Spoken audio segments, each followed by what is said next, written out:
Hello,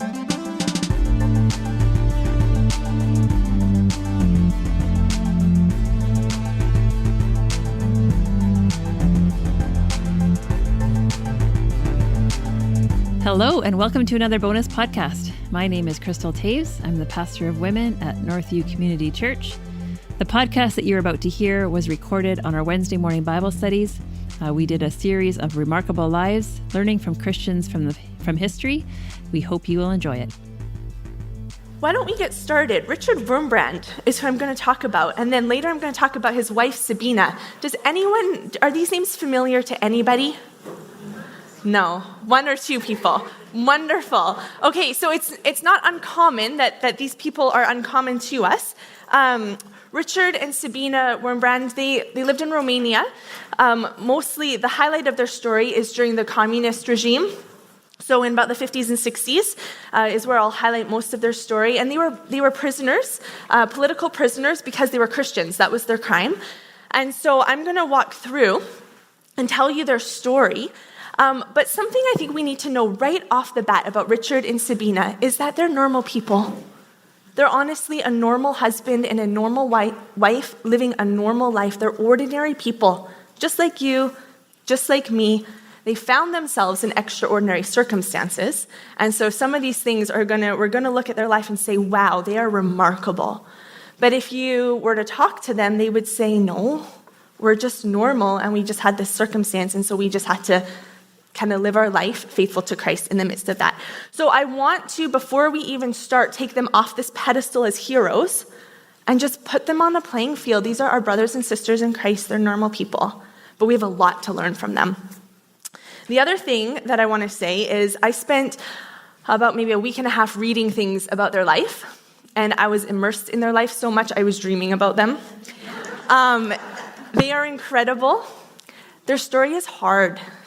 It's really hard. I shed a few tears as I was reading some of these stories. So I don't intend to make you cry. I'm not here to manipulate your emotions. But as we learn about their life, and as we learn maybe imagining some of these things happening to us or to our loved ones, it's normal to feel, oof, this feels a little personal. And so that's okay. These are relationships, husbands and wives and children. We're going to talk about a lot of the evil that happened. We're going to talk about the love of Christ. Like these things, if we're human, which we are, they should move us to an emotional response. But my goal isn't to manipulate us there at all. I'm going to be careful with some of the stories I share. I'm not going to be gory and graphic with them. But I am going to paint that picture because, like Sarah said last week, the more we know about someone's story, then the more we talk about, oh yeah, they loved their neighbor. Okay, now we can know, is that like just a superficial comment, or like what depth did that love come from? So I want us to get to know them in that sense. So this is a story from history. Both Sabina and Richard have passed away. Richard passed away in 2001, Sabina passed away in 2000. So they're somewhat of our contemporaries, but they have gone to be with the Lord. They're actually more alive today than we are, which is pretty cool to think about. But it's not just a story from history. This is somewhat of a current story too. There's more persecuted Christians in the world today. And so as Sarah and I were planning this class, we wanted to talk about someone who was persecuted, maybe one of the martyrs. And as I was looking into it, I was looking at Voice of the Martyrs and thinking that's an organization that brings awareness to persecuted Christians around the world. And I was looking at which story should we do. I found out about Richard, and he's actually the founder of Voice of the Martyrs. So it's because of his life and his testimony that we are able to know so much about the persecuted church today. So this is an active event, but I'm going to focus on one person's story. Richard, right at the end of his book, he says, this book contains episodes from one man's life and the story of those who were with him in prison. But behind them all, behind all these stories that we read about in his book or that I'm going to share with you today, behind them all stands an unseen being, Christ. It is Christ who kept us in the faith and gave us strength to conquer. So I want us to remember as we're thinking, Richard, wow. Yeah, Richard did wow things, but Christ was the one who kept him and Christ was the one who gave him courage. So let's see Christ behind the stories that we hear about Richard. Romania. Okay, so Richard, actually, can I pray before we start? Let's do this. Lord, thank you so much for your faithfulness. We are here to study the lives of faithful Christians, remarkable lives of people who have been faithful to you to the end. And so, Lord, as we look today to the Wurmbrand's life, we thank you for their life, for their testimony. And Lord, I pray that by looking at their life and by being encouraged by it and inspired by it, Lord, that it would propel us to be faithful in our lives, faithful to you, faithful to the end. So, Lord, would you do this in us? Would you do this for us? Because we know that it is Christ who keeps us, and it is Christ who helps us be faithful. So, Lord, we ask this in your name. Amen. Okay, so Romania, Richard was born in 1909. Oh, and I have timelines. I don't know if you all got them. People on this end of the rows, there's a stack of timelines. If you want to pass that stack down just so everyone can get one, I'm not going to go date by date down, but I thought as I tell stories, sometimes it's like, oh, well, when did that happen in his life? This can just be a reference guide for you. Richard's on one side, Sabina's on the other side. So the really brief overview is kind of in his 30s, his late 20s, Richard became a Christian. In his 30s, he had a family, and then he got sent to prison for 14 years. And then when he got released, he came to the West, the Western Europe and America, and shared his story. So that's the overview of his life. And Sabina's life follows a similar storyline. She was only in prison for 3 years, though. And then for 11 years, she lived without knowing if her husband was dead or alive and under difficulties. So that's kind of the terrain of their life. So let's get into some of the details here about Richard. So he was born in 1909 to a Jewish family. He was raised Orthodox Jew for a little while, but when he was 9 years old, he was orphaned. He was the youngest of 4 kids, and living in Romania and being an orphan, he ended up living in quite severe poverty as a child.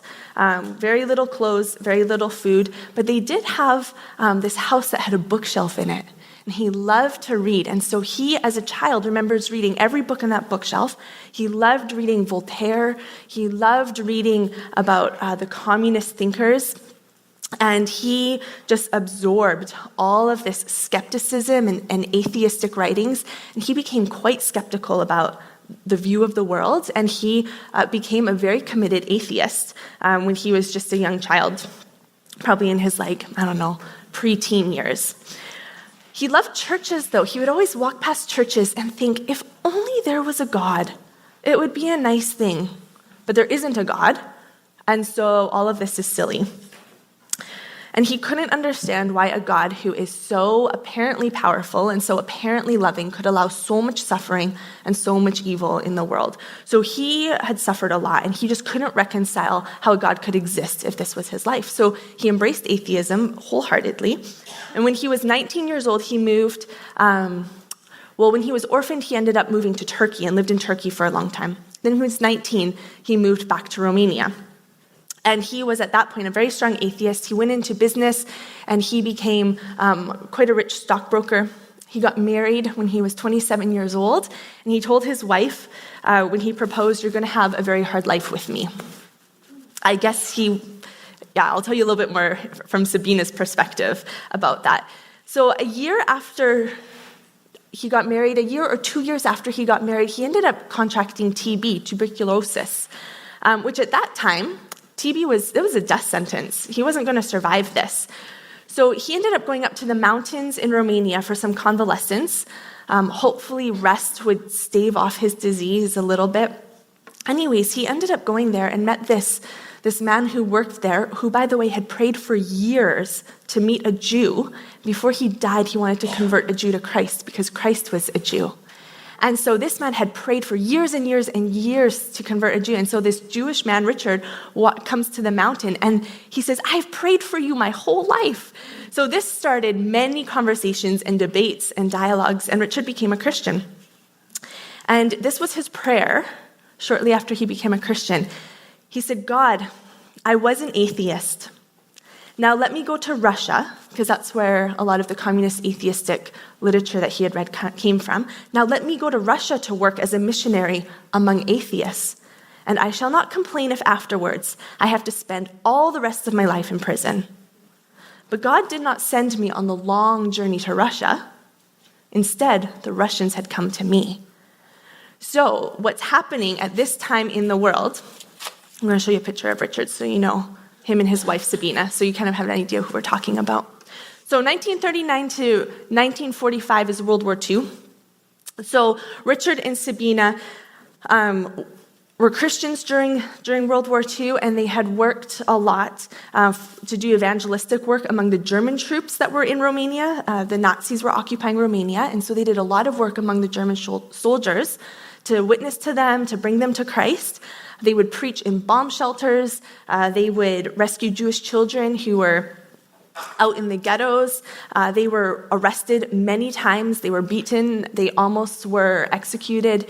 They lived a very risky life during World War II, trying to be the hands and feet of Jesus to those who were suffering, and also trying to proclaim the good news of Christ to those who were persecuting, but also who were suffering. So they did this, but in 1944, the German occupation started to collapse in Romania, and the Russian liberators came in. So there's this little bit of this conflict that the Romanians are feeling, because living under the Nazi oppression was harsh. It was very horrible. So they were relieved that the Germans were fleeing, but they knew that the Russians were coming to liberate them, but they were not sure what kind of liberation this would be, because they knew that the Russians were also harsh. They knew that the Russian regime was also totalitarian and just incredibly difficult. But this was an answer in some ways to Richard's prayer. The Russians came to him, so just troops and troops and troops of Russian soldiers are now in Romania, and he doesn't have to leave. He can just go out his door and he can start witnessing to the Russians. So in 1945, so the end of World War II, the Russian army occupation is in Romania, and this is when Richard and Sabina start doing a lot of their underground work. They didn't know it was underground work. Someone came years later and asked Richard if he could show him where the underground church was. And Richard was like, I have no idea what you're talking about. And then they found out this was Richard. He's like, well, it's you're the underground church. And he had never heard that term before. He just knew that the work they had to do, they couldn't do it super publicly. So part of the work that they did, the churches, under the communist regime, you could have a church, you could be a pastor. That was the public view. The private view was that the pastor actually had to be an informant.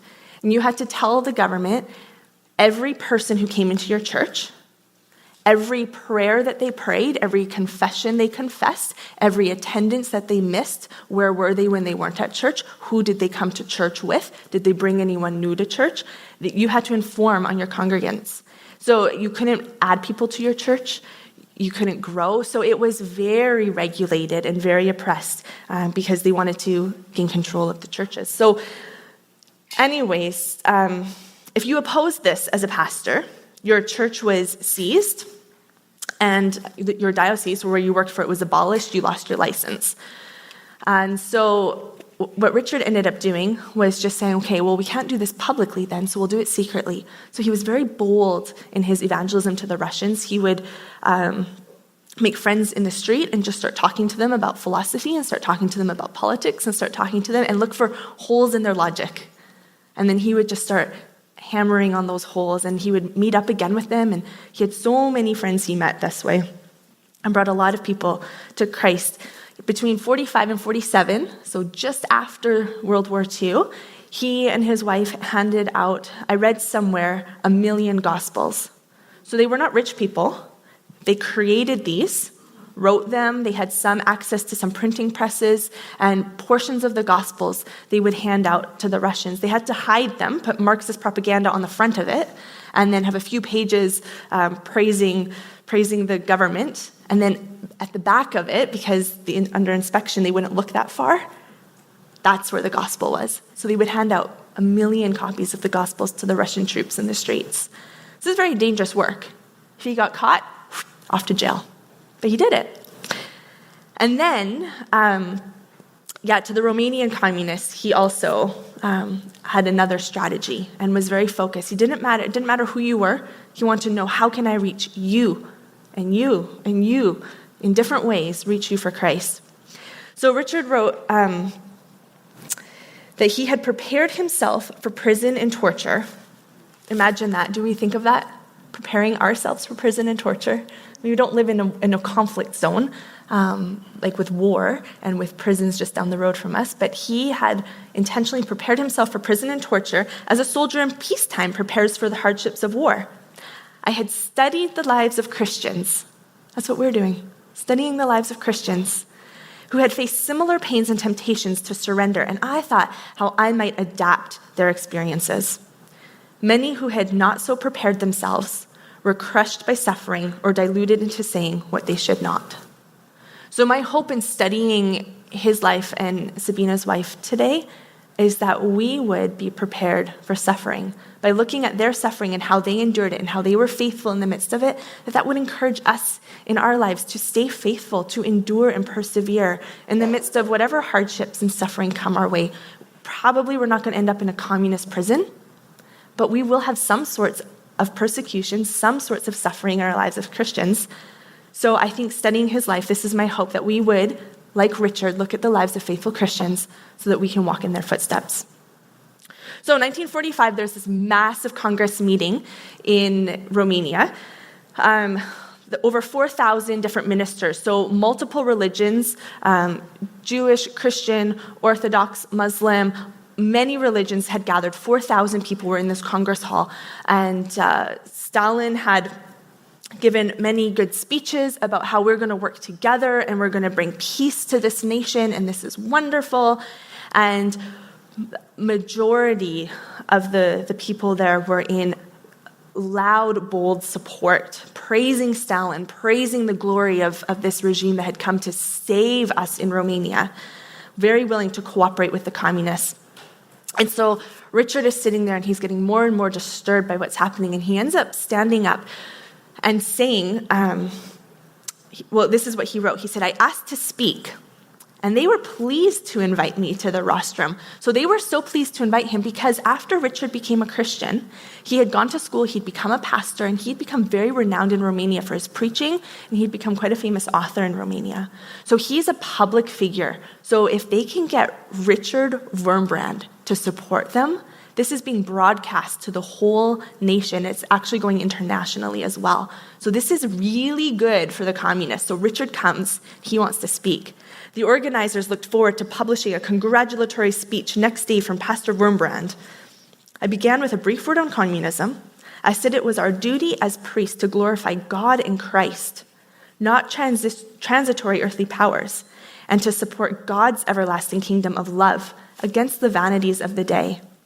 As I went on, the priests who had sat for hours listening to flattering lies about the party seemed to awaken as from a dream. Someone began to clap. The tension snapped and the applause suddenly broke, wave after wave, with delegates standing up to cheer. The minister of cults, which is just the minister of religious affairs, a former Orthodox priest, he shouted from the platform that my right to speak was withdrawn. And I replied that I had a right from God, and I continued. And in the end, the microphone was disconnected, but by then the hall was in such an uproar that no one could hear anything. So now his license to be a pastor is in jeopardy, and he has an even bigger target on his back for arrest. And he knew that going up to the microphone to speak publicly in front of all these people. But he said, my speech was broadcast to the whole nation. This was a win in his books. He might lose his job, he might get thrown in prison, but everyone heard that Richard Wurmbrand did not support what was happening, and it was contrary to the gospel of Christ. So, 10 years after he became a Christian, we're in 1948, Richard was walking to church, and he was arrested.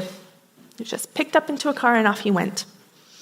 So while he's in prison, three major categories happened in his prison term. He was interrogated, he was in solitary confinement, and then he was in mass cells.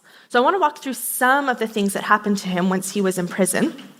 Not to glory in his sufferings, like I said, but so that we can kind of gain a perspective of the value of the advice and the experience that he has for us. So during interrogation, this happened for months and months. He did not know how long that this happened for. He ended up he knew that torture was coming. This was part of interrogation. You don't answer the questions they want because you don't know the answers they want because their questions are kind of nonsense. What are your crimes? I preach the gospel of Christ. No, tell me what your crimes are. So it's very intense. He knew torture was coming.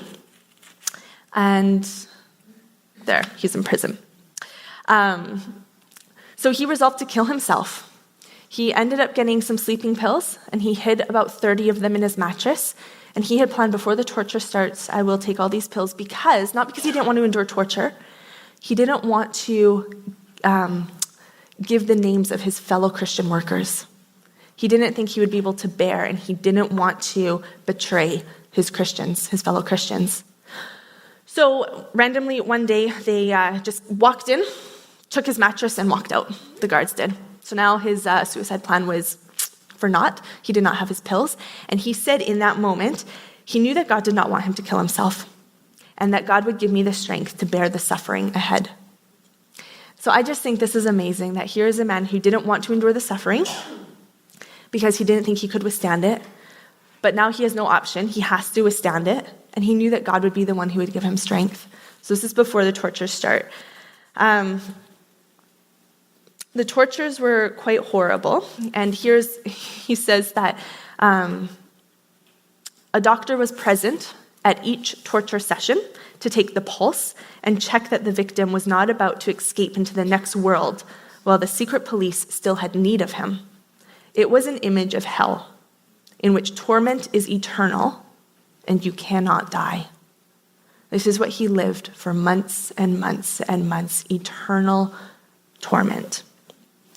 So at one point, the torturer saw him reduced to a wreck. I'm going to read what he said.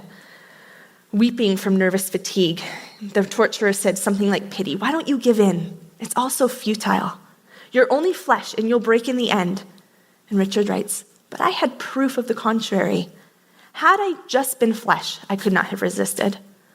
But the body is only a temporary residence for the soul." The communists, relying on the instinct of self-preservation, thought a man would do anything to avoid extinction. But they were mistaken. Christians who believed what they said in church knew that to die was not the end of life, but its fulfillment. It was not extinction, but it was the promise of eternity.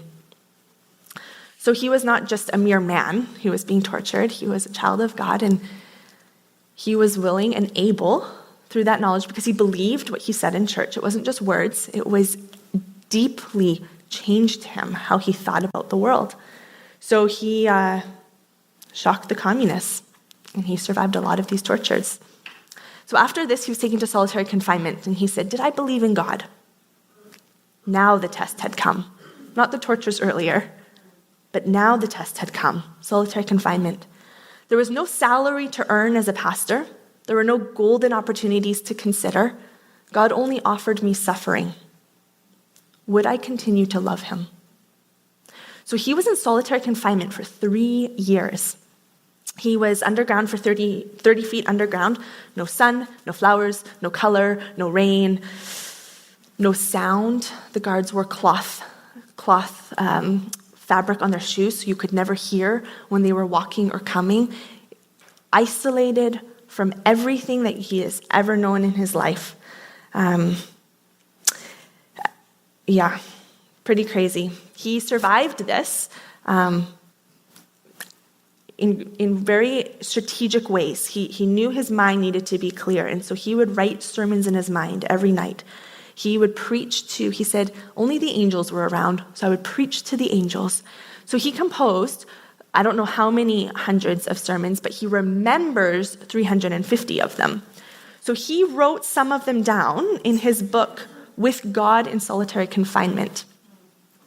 He says at the beginning, don't read this as a theology book. He says, many of you might disagree.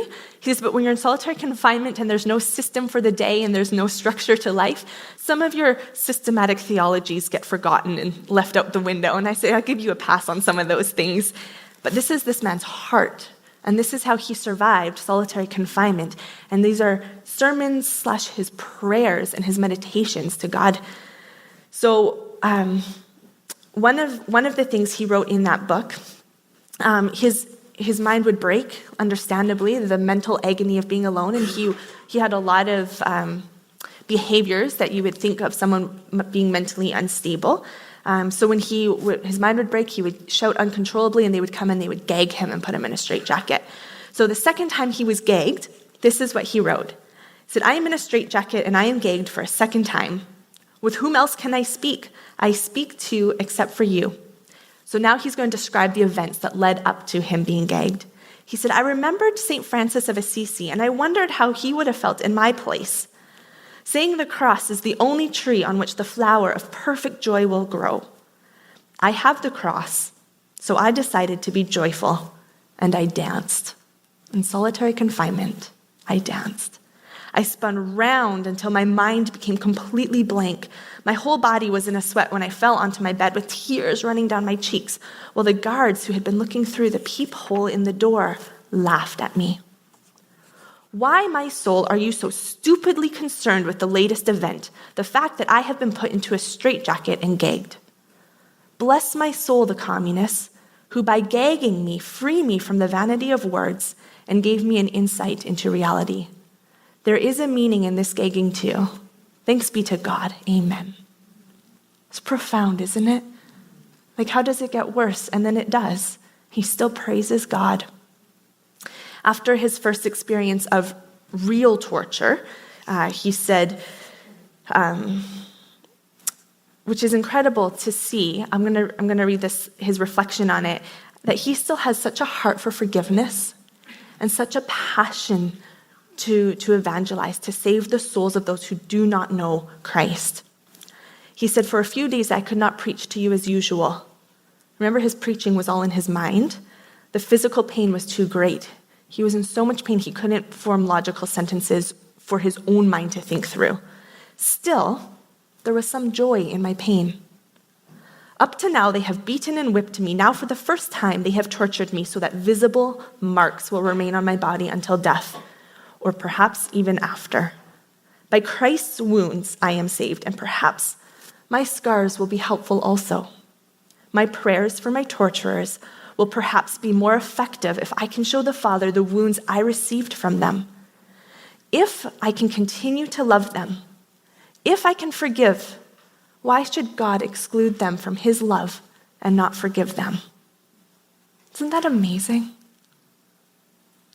I have not been hurt like this. I can't imagine loving someone who would hurt me like this. And yet his heart is, this is wonderful that I have proof, because now as I continue to love them, there might still be a chance that they can be reconciled to God. That was his heart. Not for bitterness, not for revenge. This is amazing. So the summary of how bad it got, he said, "We are in hell.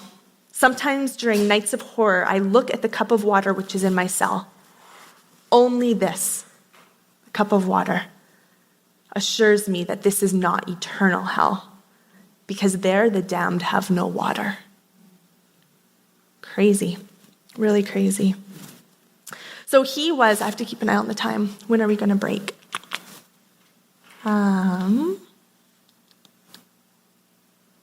Okay, I have a little bit more time.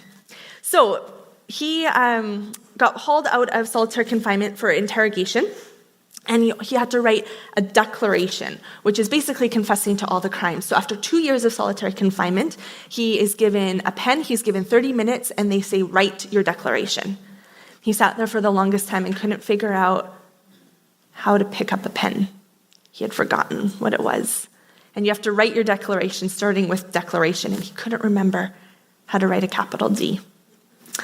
But he did eventually, and I would love to see this piece of paper, how dysfunctional the letters were and how scrambled it was. But he ended up writing, and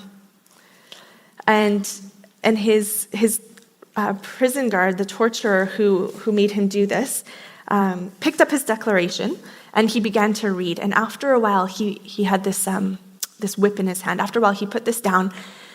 And when he came to the end of my declaration, he looked at me with troubled eyes. He said, "Mr. Wurmbrand," he had never called me Mr. before, "why do you say you love me? This is one of your Christian commandments that no one can keep. I couldn't love someone who shut me up for years alone, who starved me and beat me. And I said, it's not a matter of keeping a commandment. When I became a Christian, it was as I had been reborn with a new character, which was full of love. Just as only water can flow from a spring, so only love can come from a loving heart. For 2 hours, we talked about Christianity and its relation to the Marxist doctrines on which he was brought up. And Richard was called into interrogation for I don't know how long, a couple weeks. And Grecu, the torturer, would interrogate him, and they would have 1 to 2 hour discussions about Marxist philosophies and doctrines and Christian philosophies and doctrines. And then Greco would leave and investigate the claims of Marx, which Richard would tell him, and investigate the claims of Christ, which Richard would tell him. And he would call him back the next day for either more dialogue or torture. Richard never knew. And after weeks of this investigation and dialogue, he says the words went to his heart. He began to think and to love Jesus. 2 weeks later, he confessed. He confessed to me in my patched prison rags, and we became brethren. And then he disappeared, and no one knew where Grecu went. And Richard said, to hide a true conversion is not easy. So it's assumed he was found out, and he was so committed to Christ that he ended up in prison as well. So 3 years in solitary confinement with no sun, you can imagine even no food, the vitamin depletion, and this man was so sick. His fingernails had turned to mush. Like he was just a sick, diseased person. And so they transferred him to a hospital because we are not Nazis who murder. We want you to live and suffer. So they took him to a hospital so he could continue to live and suffer. How compassionate. So they took him to this hospital. He somewhat recovered. And then he was tried and sentenced to 20 years of hard labor. And so he got sent to this labor camp, but he was in such poor condition that they just sent him straight to room 4, which was the death room. It's where you go to die because you will not survive. And he was dying for 30 months in room 4. He never died. But many people came there, entered basically on death row, not because they would be executed there, but they would just die of their diseases. Many came convinced unbelievers. But Richard said, no one died an atheist. They came into room 4 as atheists, these fellow prisoners, and no one died an atheist. He said, a true conviction must survive enormous pressures. Atheism does not. It doesn't survive those kinds of enormous pressures. And so he was a missionary, basically on death row himself, to all of these other prisoners who were dying, which is incredible. I don't know how many hundreds of men he led to the Lord as he was in room 4. So he was released 8 years after his arrest, after his 20-year sentence. So it was cut short by 12 years. He was just given general amnesty, and just kind of his crimes were erased, and he was set free. So they sent him outside of the prison doors. They shut the doors, and he's now a free man in the huge, big, wide world. And he says, I called out so that the guards could hear behind the wall. So the first thing he says, he steps outside of the prison. The first thing he says, loudly so the guards can hear, God, help me not to rejoice more because I'm free than because you were with me in prison. This is this man's heart for God. Lord, it doesn't matter where I am. My joy is that you are with me. After 8 years of inhumane treatment, Lord, you were with me. I'm more glad for that than my freedom. He was thankful for his freedom, but that wasn't the goal of his life, which is amazing that this statement came after he was released. So a summary of his prison experience. I think there's a couple things as I read through his stories, especially the stories of his conversations with his prison guards, with his torturers, and with his fellow cellmates who were atheists. There was this love for God that was unshakable. And there was a love for others that manifests its way in forgiveness towards the guards. There was a love for Yeah, it manifests its way in forgiveness. It manifests its way in caring for the needs of others and being willing to risk talking to people. They learned a prison Morse code system, and he would tap the gospel message through the walls. It was a very highly illegal crime, and he would do it, and he was tortured for it. But it was love that compelled him to do all of these things. And joy. He had such joy in prison, which sounds like a paradox. How can you have such true joy when you're in such true misery? He wrote this. I found that joy can be acquired like a habit, the same way a folded sheet of paper falls naturally into the same fold. Be joyful is a command of God. John Wesley used to say that he was never sad even 1/4 of an hour. I cannot say the same thing of myself. I appreciate his honesty there. He says, but I learned to rejoice in the worst conditions. I rarely allowed a night to pass without dancing. Friends to whom I spoke later of dancing in prison asked, what for? What use was it? It was not something useful.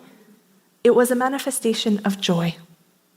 I did not mind if my captors thought I was mad, for I had discovered a beauty in Christ which I had not known before. And I think that underneath his love, underneath his joy, underneath his forgiveness was the rock, which was Christ. He said, there were times that I was near to apostasy. Happily, just on those worst days, I was not tortured.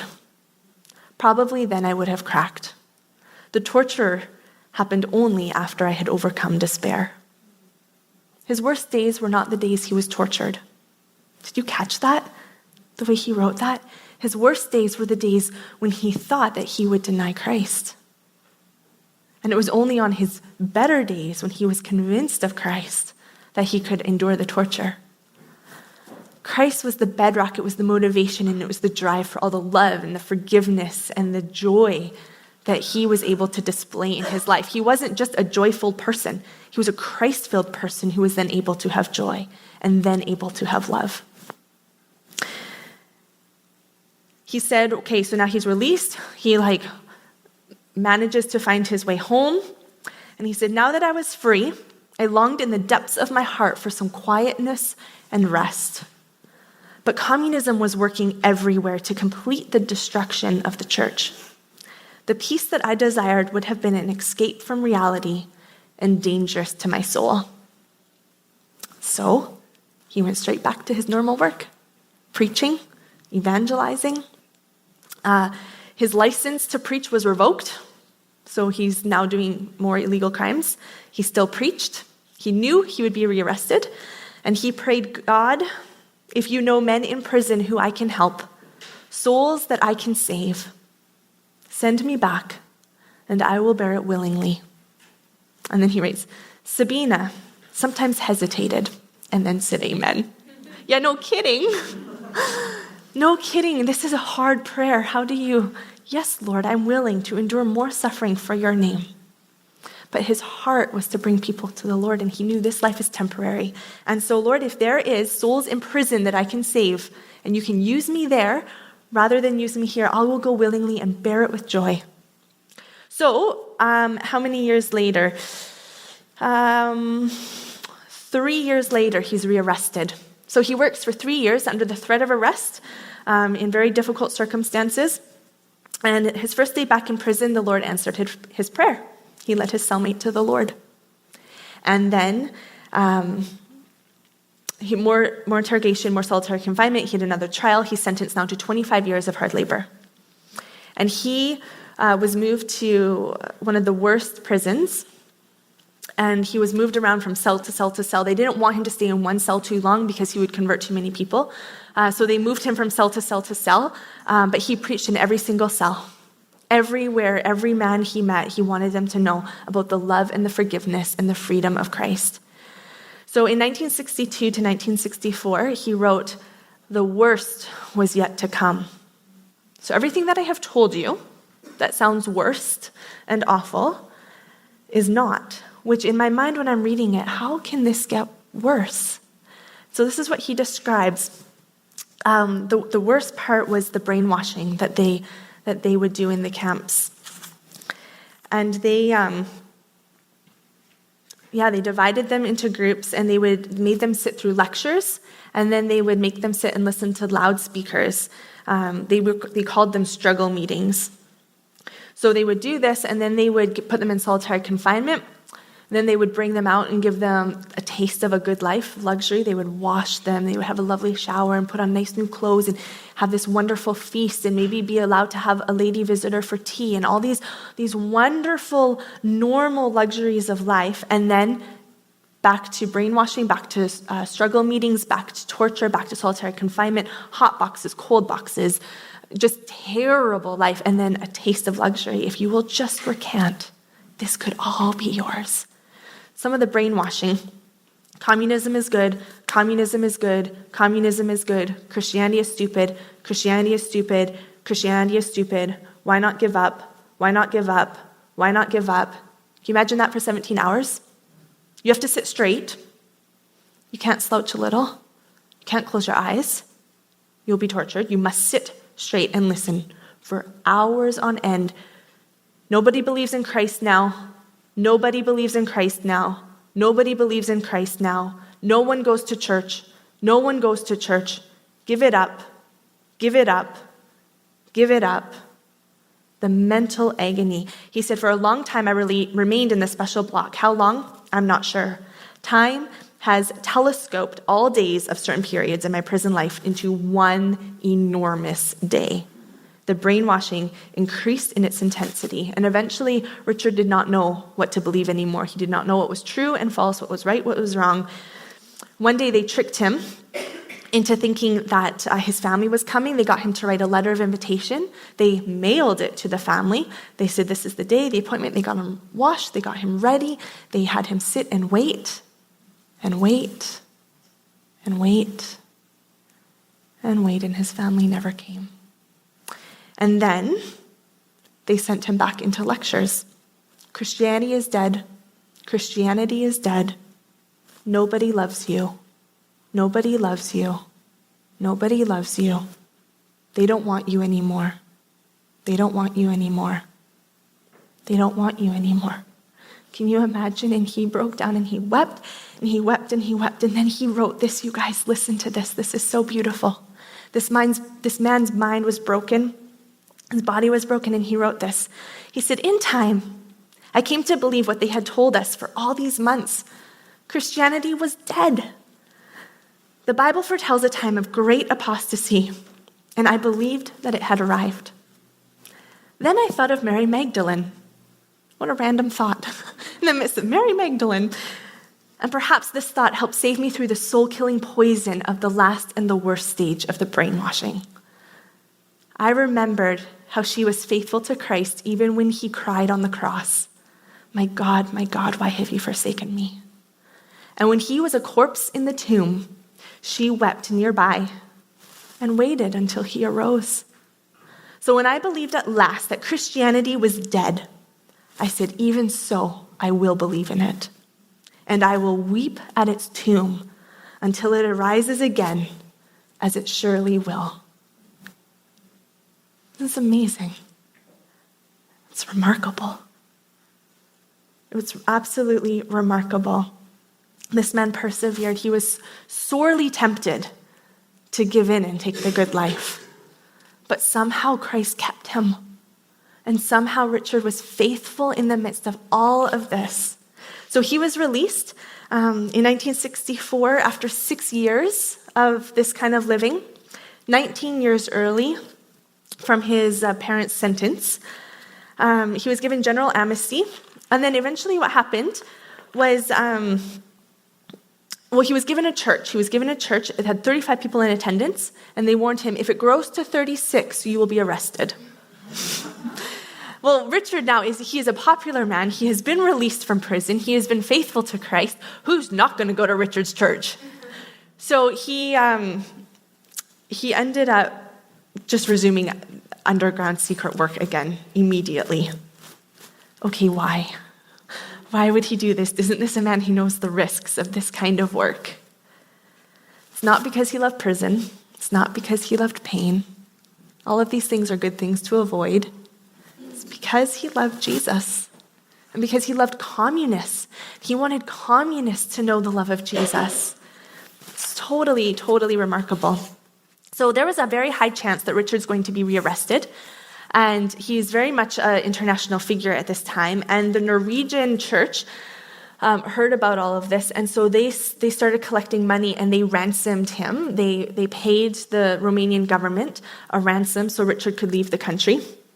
The going rate for a political prisoner in Romania was $2,000. In 1964, Norway paid $10,000 to have Richard released, 5 times the going rate of a political prisoner.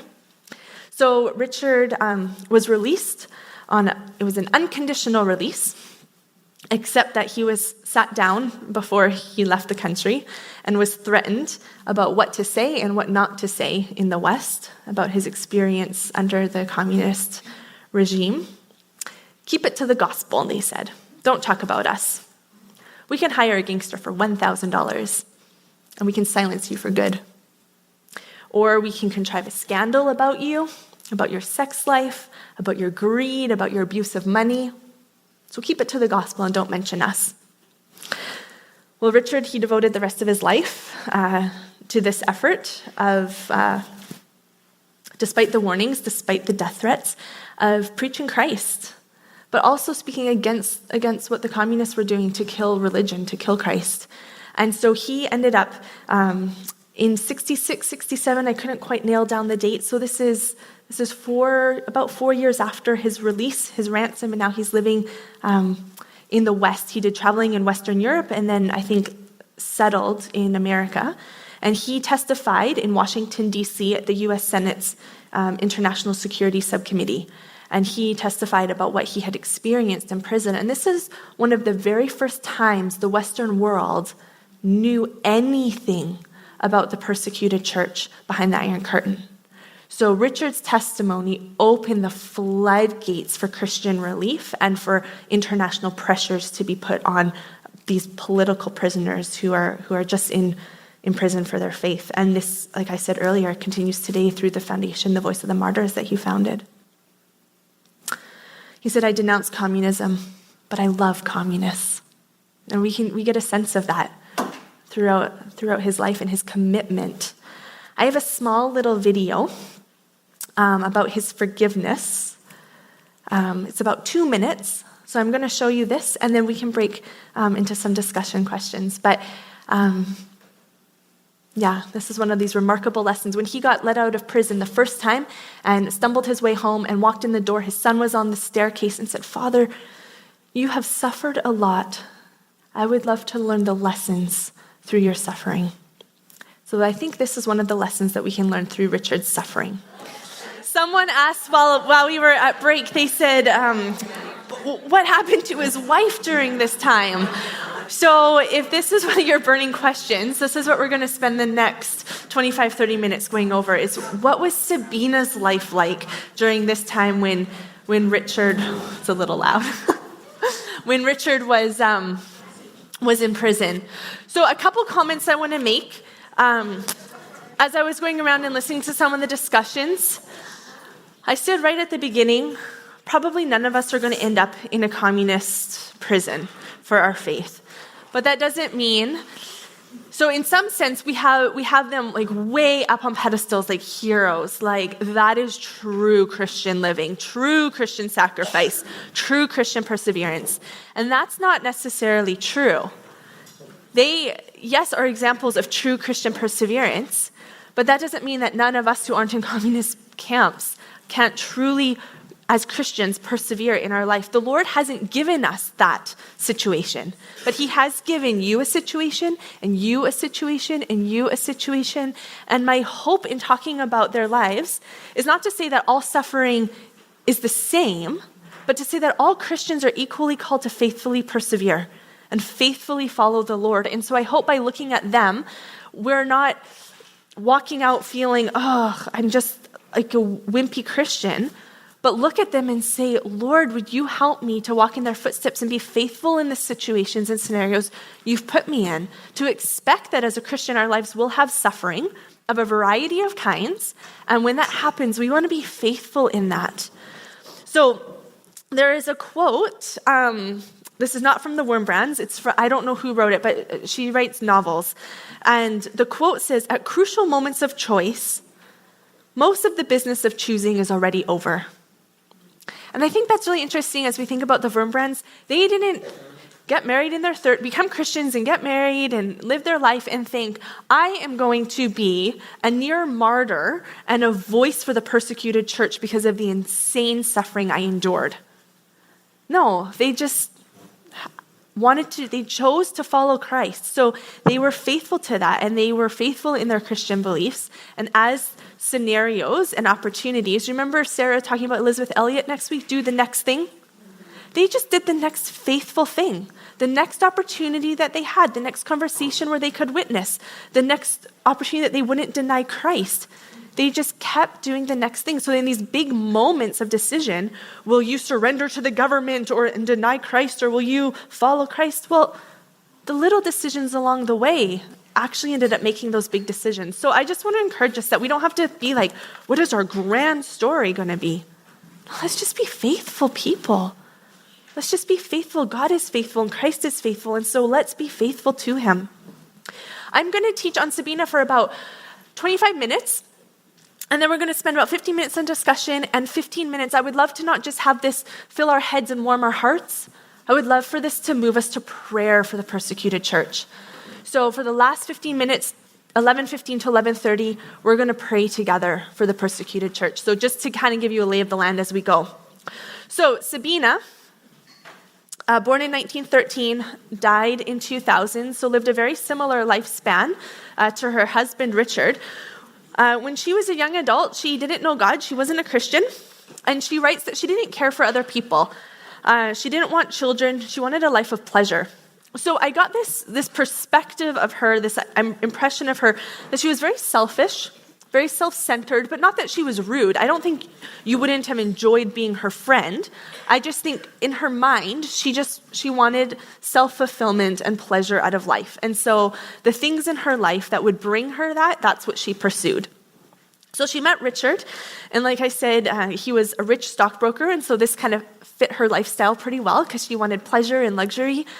She wanted good times.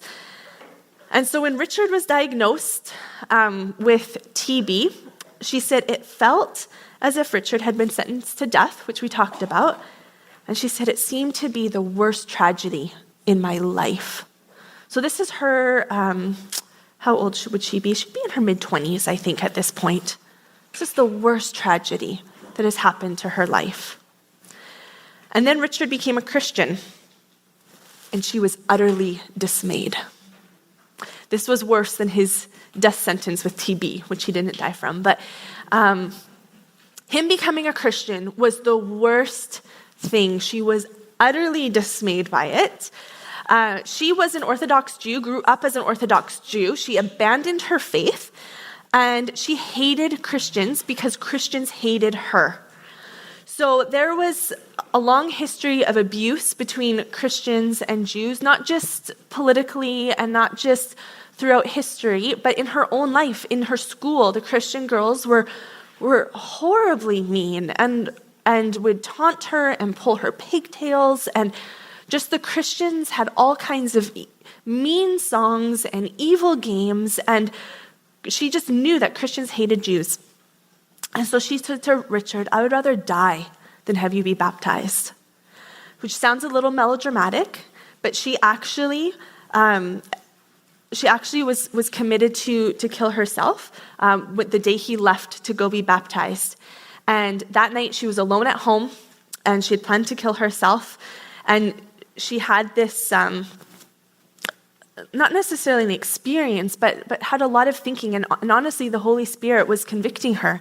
And she couldn't go through with her suicide plan, and ended up pursuing some more conversations, and her intellectual objections to Christianity were broken down, but she was resistant of heart.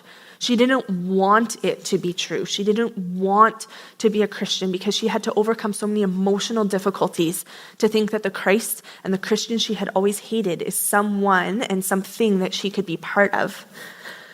So Richard was patient and invited her to come to some church events. And the compromise was she would go if he promised to come to some parties with her. And so they kind of made this work in their marriage, in their first year of marriage. Because remember, Sabina wanted a life of pleasure and luxury. And so anyways, at one party, they went together, and by about, they were there for a couple of hours, and Sabina was done. She was like, Richard, I am ready to go home. And he insisted. He said, it would be rude if we leave now. We must stay longer. And as it read, I don't know what happened, but it felt like every hour she would come to him and be like, Richard, I am ready to go home now. And he's like, no, you have to stay. And forced her, I think they stayed till like 2 or 3 in the morning. And she was like, I am done with this. The drinking, the obscene jokes, this lifestyle is folly. She had her fill and was finished with this. And literally on the way home, she felt dirty by the pleasures of it all. So on the way home, she said to Richard, that's it, I'll be a Christian. I want to get baptized immediately. And Richard said to her, Sabina, you've waited this long. You can wait till tomorrow morning. Which is great to see how the Lord had been working in her mind and working in her heart, working in her experiential life. So she was, at this point, had overcome a lot of barriers herself to become a Christian, and she was thrilled with this. So she went and told her best friend. And her best friend had the exact same reaction that she had to Richard's conversion, and she lost her best friend, severed relationship. And she said it was only the first lesson of now being a Christian and realizing actually what it meant to lose things for Christ. So she lost her best friend. So now they are a changed couple, right? Richard has become a Christian. He's become a pastor. He's starting to work and preaching and evangelizing. Well, Sabina, she also has had a radical heart change. Her family, I'm going to read a little bit from her story. She wrote a book called The Pastor's Wife. This is her perspective on the years. So Richard's book, he wrote a book called Tortured for Christ, but I found this book in God's Underground that he wrote. It goes through a lot of the same events, but in more like conversational detail, like with some of the prisoners, and it's just a little bit more of a novel in a sense. But Sabina wrote this book, The Pastor's Wife, and it chronicles her experience of the same events. And so she writes a little bit about her family story. So her family, she's from a Jewish family, and her family was taken by the Nazis and were killed. All of them, her parents, her siblings, her aunts, her uncles, her cousins, and she survived. I don't know how she wasn't taken, but she wasn't. And so this is part of her bitterness and her hatred, her selfishness, where she wants just self-preservation. I want pleasure. This is fed into some of that perspective. So now she becomes a Christian. And Richard writes in his book, actually, I keep forgetting who writes what parts of the story, that he had met a German soldier. The German soldier had come to his house. He was a very harsh man. He was very proud of the fact that he had killed Jews with his own hands. He was boasting about this. This is after the war. But Richard invited him in, a Jewish man inviting this German soldier into his home, was talking to him about Christ, was sharing his home with him, gave him a place to stay.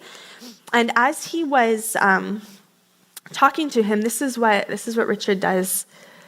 He says, it's late at night, and he talks to this man. He says, if you look through that curtain, you can see someone is asleep in the next room. It's my wife, Sabina. Her parents, her sister, her 12-year-old brother have been killed with the rest of the family. You told me that you had killed hundreds of Jews near Golta, and that is where they were taken. Looking into his eyes, I added, you yourself don't know who you have shot, so we can assume that you are the murderer of her family. He jumped up, his eyes blazing, looking as if he were about to strangle me. And I held up my hand and I said, now let's try an experiment. I shall wake my wife, and I will tell her who you are, what you have done, and I can tell you what will happen. My wife will not speak one word of reproach. She'll embrace you as if you were her brother. She'll bring you supper, the best things she has in the house. Now, if Sabina, who is a sinner like all of us, can forgive and love like this, imagine how Jesus, who is perfect love, can forgive and love even you. Only return to him, and everything you have done will be forgiven. So he does. He wakes up Sabina, doesn't give her a warning, hey, this is the experiment, just says exactly what he said. This man we think killed your family. And in her sleepy state, in her pajamas, walks over to him, embraces him, and says, let me go make some food for you. So this man becomes a Christian because of her incredible testimony of forgiveness and love to likely the murderer of her family. And Richard writes later, she forgave him, and he has become one of our closest friends. There are only two men my wife kisses, her husband and the man who murdered her family. Okay, so this is that transformation. So this is Sabina as an early Christian. The Lord has renovated her heart. And so this is how she approaches life now, with this forgiveness, with this love for others. She has a growing family. They have one son, Mihai, and then I'll tell you a little bit more about some more of their family. But in 1944, like I said, Hitler's Germany begins to crumble. The German troops are leaving. Some of them stayed behind. They got left behind. I don't know. They're there. And she writes, through the war, we had worked to help victims of the Nazis, Jews in concentration camps, children left parentless, Romanian Protestants, Jews, gypsies. Didn't matter. If you needed help, they helped you. But now a new minority had been created. The hunter, the Nazi Germans, became the hunted. German troops left behind in the retreat had to fend for themselves, and many died. We were utterly opposed to the Nazis. They had devastated whole countries, leaving cities in ruins. Our friends and relatives had been thrown into their furnaces. But now they were defeated and offered no danger. Most of the soldiers who remained were like ourselves, simply victims of war. They were starving and terrified, and we could not refuse to help them. So in this house, they had a shed in the back, and they actually housed a bunch of German soldiers in there, in the storage room. And this was it was illegal. They would be killed if they got caught doing this, which is interesting because a few years earlier, when they hid the Jews there, they would have been killed for doing that too. It's like they didn't know who the enemy was. So they would house German soldiers in that storage room, and then Richard, with his evangelistic passion for the Russians, would bring the Russians into their house and would feed them tea and would have conversations about the gospel. And a neighbor came and just chastised them and said, you are crazy. There is a huge risk that these two armies are going to meet in your kitchen. The Russians and the Germans, they are at war. They're going to meet in your kitchen. And Sabina just matter-of-factly writes, we took care not to let that happen. So they're friends to both sides. Not because they're friends to any side, because they're friends of people. They wanted people to know the love of God. So risky love. Risky love. And they did it. They counted the costs, and they just took care not to let it interfere with the mission. They never had less than a dozen people in their home on Sundays. It's a very small home. I don't think the whole home, I think it was like a piece of it. They always had people in to talk about Christ. When the Germans left and the Russians, remember I talked about those Russian liberators? Sabina said, one thing everyone knew, the Nazi terror was at last over. People hoped that the Russians would calm down and soon go their way in peace, the Russian liberators. Few guessed that a new, more lasting tyranny had begun. Certainly, I did not know that we had just set out on a road that led to prison and would be marked by the graves of friends. So you remember that Congress meeting I told you about when Richard stood up? Okay, there's a pre-story to what happened there.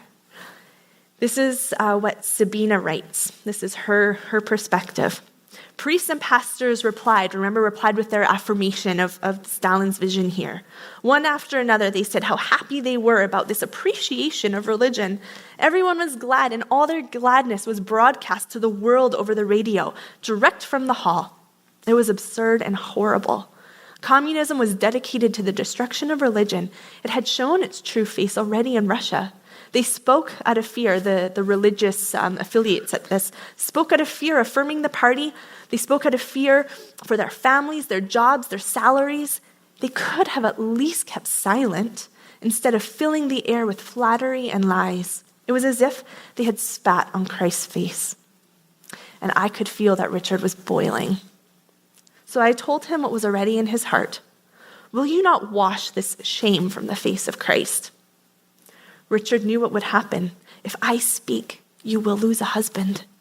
At once I replied, it was not my courage, but it was given to me for the moment. I don't need a coward for a husband. So she was part of prodding him and giving him what was already in his heart, the permission. You can do this. You should do this. You ought to do this. So he spoke because of her encouragement. And they went home, and everyone had heard this on the radio, what had happened. And they had some family and friends at the house, and they were like, oh, I can't believe you made it home. I thought you'd be arrested. Or when will you be arrested? Because they knew it was coming, right? And Richard said, I have a powerful Savior. He'll do what's best for me. This is just how they approached life, it seems, very matter-of-factly. Just do the next right thing, as Elizabeth Elliot would say. So Sabina was very willing to live, like I said, a risky life.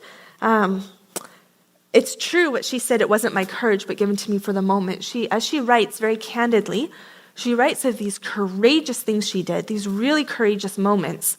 But she was also very honest about, I was afraid. I was scared. I was sad. I was heartbroken. She has real emotion. She really was a normal woman going through this very unnormal circumstance in life. But she did manage to have the right amount of courage in the right moment that she needed it, which I think is a gift of God. So she did some risky traveling. Richard, in those 3 years, remember, he was always under surveillance, so he couldn't do any real traveling work for the church. So Sabina was the one who did it, and she would take a ton of money, and she would go to relieve some Christians who were struggling with famine, and she would encourage them, and she would preach, and all of these things. Her family, also, she didn't protect them from the risky business of being a Christian in a communist country. Her son, Mihai, when he was 5 years old, became a Christian missionary. So the Russians, it was illegal to hand out these gospel tracts, but Mihai was able to do this safely because the Russians loved the children. The soldiers were starved for children. They probably had children at home and they missed them. And so they would always give candy to the kids, and then the kids would give them gospels in exchange. And so something that was very dangerous for adults became very safe for children. And so she willingly put her son in these situations and let Mihai do this. She and Richard adopted 5 Jewish children, took them in as their own. But as times went on, it became very difficult for them. They were very concerned that they would have been captured and deported, and there were not good reports what were happening after deportation or being deported. And so there was an opportunity to send them to Israel. And so they did that. They bought passage for their 5 children and put them on a boat and sent them to Israel as refugees, and the ship got lost at sea. And all 5 of their children, it's so sad, they died. And this is what she wrote. She says, the pain was terrible. We loved them as our own. When we finally accepted the truth that they were lost, I didn't want to see or speak to anyone. All my beliefs in the resurrection and everlasting life were put to a very hard test. She's very honest about living a life of faithful Christianity and enduring hard things is not easy. It comes at an emotional cost, but I just love that she grieved terribly for her children, but she didn't well up in a ball and say, it's too hard, God, I'm out. I don't want this life you've given me. She just didn't want these circumstances, I'm sure, but grieved and continued. So she, for 3 years, for 3 years while Richard was being surveyed by the secret police, worked right alongside with him and even in the midst of this tragedy, continued her work with the underground church and supporting Richard. And then he was arrested, and Richard literally vanished from her life. He was walking to church and never came home, just gone. She knew he would be arrested, so the fact that he never came home, she put two and two together and said, well, that must have been the day he was arrested, but it was never confirmed. The police denied having him in prison. He was just gone. But they also said that you are now a wife of a political prisoner. So she's like, well, you are either, one of those is a lie. They're not both true.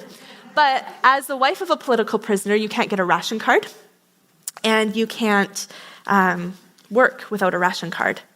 So their life became incredibly desperate. They had no food. They had no social services in a sense. But she kept doing the work. She disguised herself as a nurse to go and, not disguise, but like put on that facade, went to do nursing work, and that became her avenue for missions work, which is amazing. So a year after Richard was arrested, she was arrested.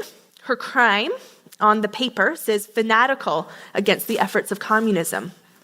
Her crime in reality, praying for those in prison. That's what she was arrested for. So she was taken to prison. She was transferred 3 times. She, like her husband, had many opportunities to share the gospel. She was in Jalava, which was the most feared prison in Romania, and she got to know the names of every woman prisoner there and would pray for them and would talk to them about Christ. And she was offered a chance to be an informer, which she refused because she didn't want to be like Judas. She didn't want to inform on her fellow Christians. And her life became very miserable because she denied such a good opportunity of the communist kindness to her. So she had a very hard time. She was sent to labor camp and worked on the canal for about 3 years. And they would have to shovel rocks into wheelbarrows. And talking was strictly forbidden. So she would whisper Bible verses to the men who pushed the wheelbarrows as she would put the rocks in the wheelbarrow. She was relentless to share the gospel and was creative to know, how can I do this? Well, if I can't talk, I'll whisper.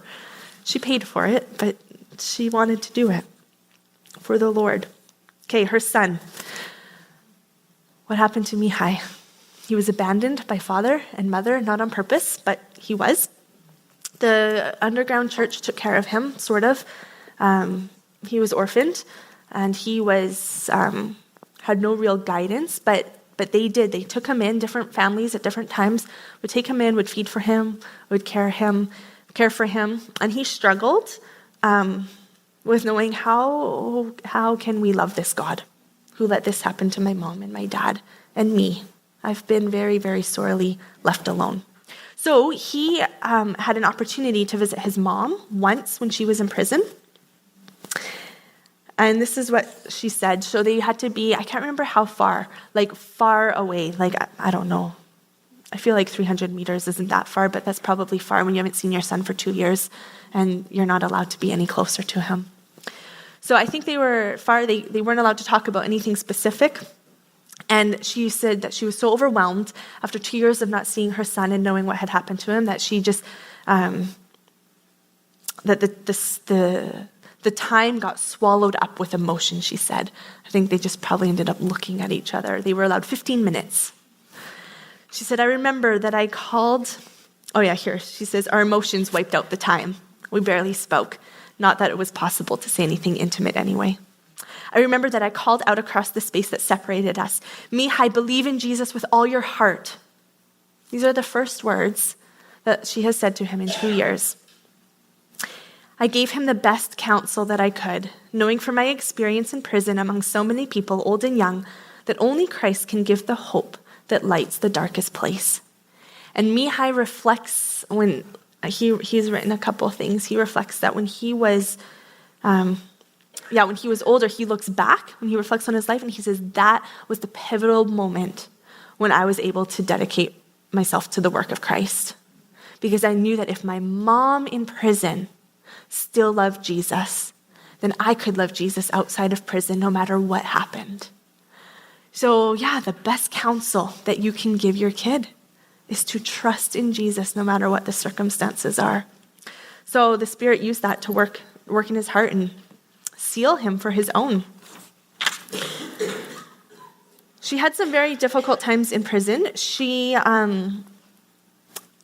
I feel like taking the rocks, building the canal, and moving the rocks in the wheelbarrows sounds like the most physically difficult work. It may have been, but they had to work in a pigsty.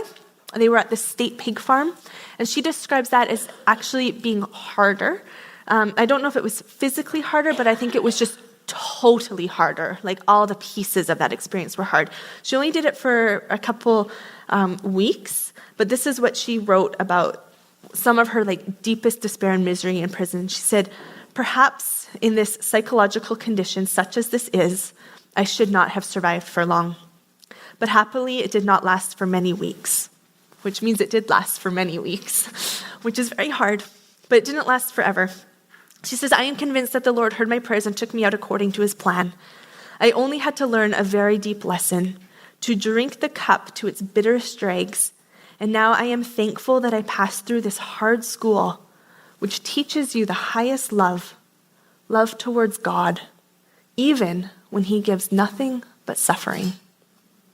It was in this place of her deepest suffering that she learned about the deepest love of God that she had never known when she wasn't suffering, which sounds like an absolute paradox. It sounds like it shouldn't be that way. And yet, many times when you read stories of martyrs, it is in their deepest place of suffering that they know Christ the most. So she was a very bold lady.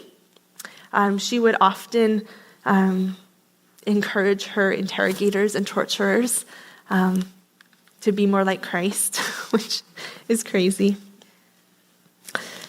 She would confront them, and she said, one of them was interrogating her right before her release, and she said, "I see that you are powerful, and that you probably have papers and documents there about me that can decide my fate.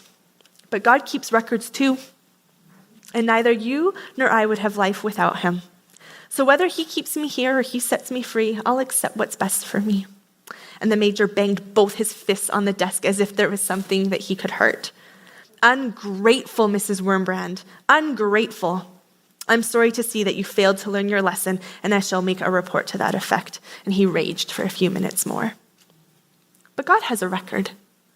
She was convinced of that, and she was dependent on that, and that's where her hope was in God's record, not in their record, the interrogator's record. So shortly after that, she was released, and she resumed her work with the underground, encouraging people. It was very interesting. So the secret police had this whole system that was set up to find people who would inform on the secret police. So they could find out where they were meeting, when they were meeting, who was meeting, who were they talking to, and they wanted to know everything about the secret church so they could, in the right timing, for the right reasons, come and collapse it, arrest key figures. So what the underground church, what they ended up doing was they created their own spy network. And Sabina was somewhat in charge of this, and she would recruit people and plant them in the secret police, plant them in administration so that she could learn some of their secrets. Very, very risky. And the best way to go about informing on the Communist Party and infiltrating them was with the youth. And so she would be very strategic about picking some Christian youth and planting them there. And some of the parents would come, the mothers in particular, would come and object to her. This is too risky. And this is what her response was. "I know how they feel, the mothers who come here. If the communists were to prove to me right now that Richard had died in prison, I wouldn't be simply sad," which means I would be sad, but sad plus. Sad plus what? I'd be proud too. This spirit of spreading day by day, if one can be proud of a son who dies for his country, how much more could one be proud of a son who was a martyr for Christ? So this is her perspective. There's a deep sense of sorrow and of lament that filled the work that they did and the cost that it was. But there was this awareness of Christ's work. And sacrificing our life for Christ is better than sacrificing ourselves for country or for family. And so she had this very clear priority, this very clear vision to live a life for Christ. So during these years when Richard wasn't around, the communists were very oppressive to her. They would often come and interrogate her at home. They would have all kinds of stories about how he died, about what his funeral was like. She wouldn't believe them. But then they would come and have other stories about how he was faring and how torturous he was. And then they would say, well, this time he actually did die. And they would tell the story of his death. They would come and they would encourage her to divorce him. This was a big tactic that they used because if the wife could divorce, then the son would be orphaned and they could take the son to the state. So she wouldn't. But the pressure to divorce Richard was immense. She went through a lot of temptation. She was very lonely, and she was very, 11:03, should we want to know the time? She was very lonely, and she missed the company of her husband, and so she was sorely tempted to have an affair during this time. And she writes about that and how a good pastor noticed and confronted her, how she was able to repent before she had just entertained ideas, but she was able to repent of that and not cheat on her husband and not abandon him and stay faithful to him. She had a very honest struggle with loneliness, and yet she had a deep conviction and wonderful people around her that were committed to Christ, to staying faithful even though there's every pressure to do everything that would dishonor Christ. So Richard is released, and they spend about 3 years together, and then he's rearrested. But this time he's rearrested in the home, and so Sabina is there, and I just want to read this one little piece and then close on her story so that we can discuss it a little bit. But she said, when they came, we knelt together in prayer with the secret police standing around us. And then we sang the hymn, "The church's one foundation is Jesus Christ, her Lord." A hand fell on Richard. "We've got to get going. It's nearly 5 a.m. And I went down after them, down the staircase. Richard turned his head to say, "Give all my love to Mihai and to the pastor who denounced me." And they pushed him into the van. When I started up, I began to cry out, "Richard, Richard!" I ran after the van, calling out and weeping along the icy street, and then it vanished around a corner. I had to stop, breathless, confused. Back at the attic, the door stood open. Weeping, I fell on the floor. I cried out, "Lord, I give my husband into your hands. I can do nothing, but you can pass through locked doors. You can put angels around him. You can bring him back." I sat in the darkness, praying until the new day arrived. And then I began to remember what I still had to do. This is incredible. This is her initial cry when her husband gets rearrested, and she knows the difficulty that lays ahead for her. "Lord, I give my husband into your hands. He's yours anyways. He's not mine." And then she remembered what she needed to do. She also had a responsibility in the church and a responsibility to her neighbors, and she kept on, keeping on in faithfulness to Christ. It's a remarkable story. So do you remember last week Sarah read a whole bunch of quotes to us, and one of the quotes was from Sabina Wurmbrand, and her quote, I have it here, "Doing the work of God is dangerous. Not doing it is more dangerous." So this is where that quote comes from, a bigger section of her book. She said, "We had great joys. We also had our anxieties. And whenever I'm away from Richard, I fear." This is her writing once they've already moved to America. "Whenever I'm away, I fear. But if it is dangerous to do God's work, how much more dangerous is it to leave it undone? No man can stop a hurricane. Neither can I stop Richard from exposing more and more of the cruelties and subtle infiltrations of communism. so rousing the fury of communist leaders. May the angels of God protect him. So this is the last I have to say about her. She was not afraid of doing God's dangerous work, even though she was afraid. But she wasn't afraid. But she was. She lived in that tension. But the thing that trumped, the thing that rose, and she rose to the occasion, was her love for the Lord, just like her husband. And they ended up working together for the rest of their lives. They died 1 year apart, and they worked together to bring awareness and to travel to encourage persecuted Christians and bring relief to the families of those who have been separated, with one person being in prison and the rest of the family left to starve. So this is her work. This is her life. It's incredible what the Lord has done, hey?